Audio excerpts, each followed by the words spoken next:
Эдинбургдагы зоопаркта жашаган Луи алманы абдан жакшы көрөт. Анын голландиялык жаңы досу Пол да алмадан качпайт. Ал жаңы келгенде алма сураш үчүн бул үндү чыгарчу. Шотландиядагы жаңы үй бүлөсү менен бир нече жыл жашагандан кийин Пол да алманы аларга окшоп сурап калды. Адамдын кулагына бул добуштар дээрлик окшош угулушу мүмкүн.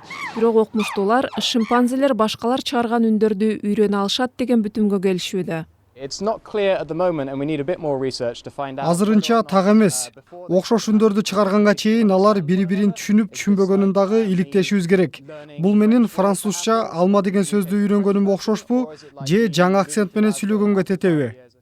Кызыгы, голландиялык шимпанзенин шотландиялык акценти көрүүчүлөрдүн да көңүлүн буруп жаткан экен. Бири-бири менен сүйлөшүү жөндөмү эки башка өлкөдөн келген топтор жолукканда өнүгө баштаган. Зоопарктын кызматкерлери пикир алышуу алгач алмадан башталганына таң калышпайт. Шимпанзелер таттууну жакшы көрүшөт.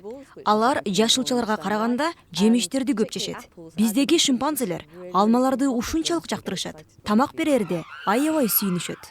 Жаңы келгендер ботко жегенди да үйрөнүп калышты. Бирок бул жандыктар эт жебегендиктен Шотландиянын салттуу тамактары аларга ылайыксыз.